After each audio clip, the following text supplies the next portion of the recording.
Good evening, YouTube. Hardball Crazy come back to you. This is the second part of my mail day video. This one will feature three pre-war cards. One is one is a Hall of Famer, two are slabs, and they're all little pretty proud additions to my collection. I'm going to start out with my one raw of the three.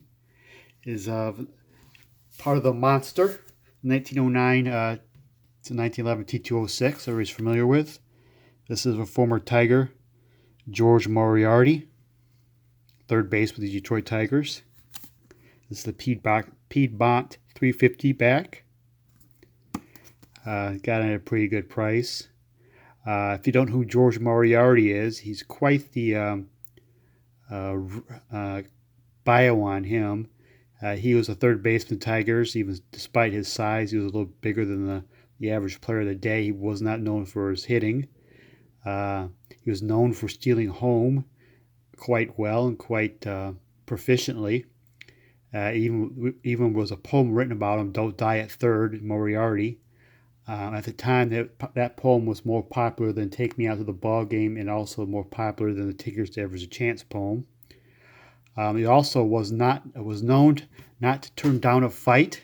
So somebody challenged him to a fight. He was known to take on all challenges, and most often than not, he was quite successful at it.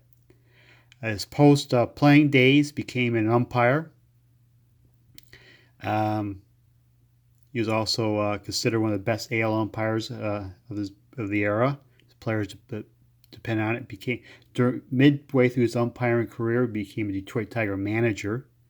Went back to umpiring.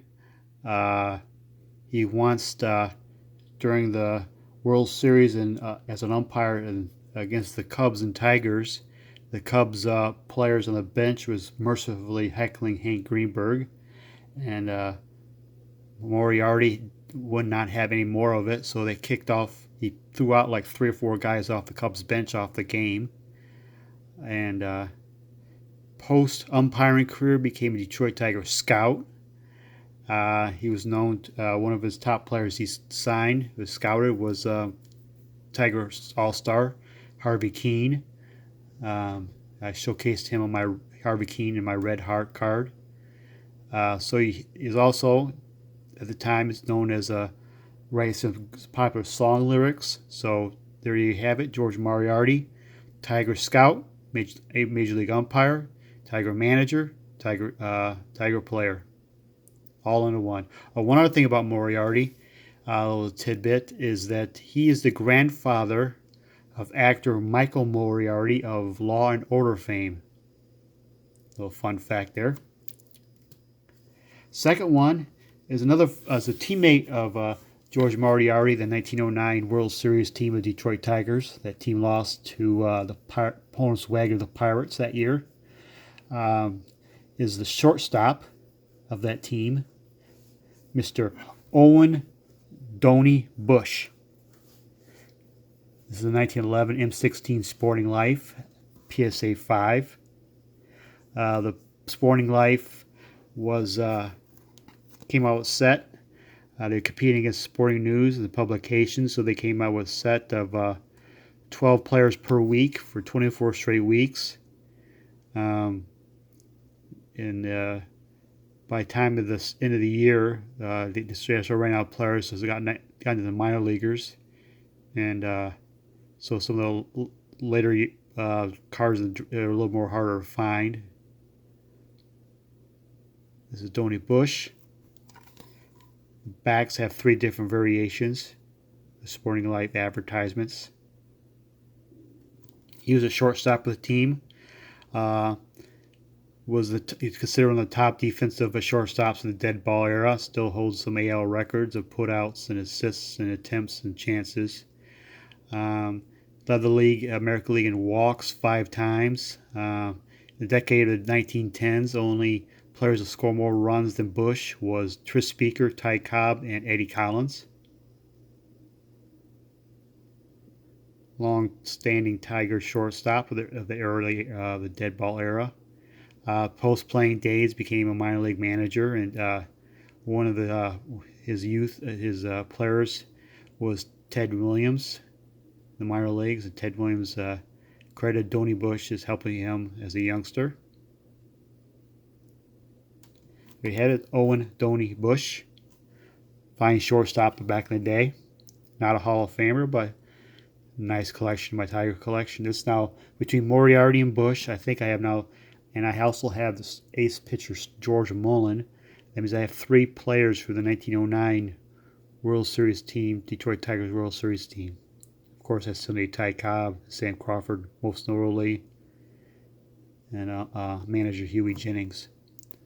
My last card is of a Hall of Famer, PSA 6, 1913 National Game, Johnny Evers, second baseman of the Chicago Cubs. Of course, we all know him of the famous poem "Tickers Ever's a Chance." This is the 1913 National Game. Card set came out. It was like a dual trading card set / playing card set for the youngsters. These did come out with the rounded quarters, much like playing cards. It's not hard to find these in good shape. This is a PSA 6, so you could find a lot of cards from this set at a higher grade. This set did withstand the test of time. Just see the back is like a playing deck. Nice little addition to the Johnny Evers collection, my Hall of Fame collection. Of course, we all know him as the second baseman of the Chicago Cubs.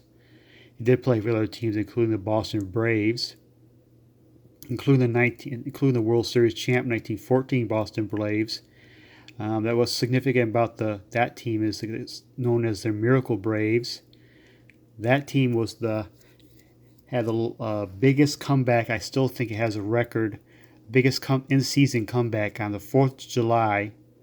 They were in dead last place. Of course, back then they had there's no divisions. There was 8 teams in the American League and 8 teams in the National League. So they were last place in the National League, 8 in the 4th of July, and they came out and won a crazy run, and ended up winning the pennant in 1914 as the biggest comeback ever during a season. It was the Boston Braves, and he was a part of that team. So this is a proud addition to my collection.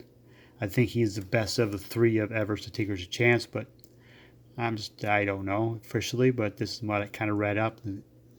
But it's a nice addition. Sooner or later, I'm going to get the Tinkers and Chance. But I got the Johnny Evers, and I'm proud to have it. There you have it. That's my pre-war mail day. Hope you enjoyed it. Thank you for watching, and have a good evening.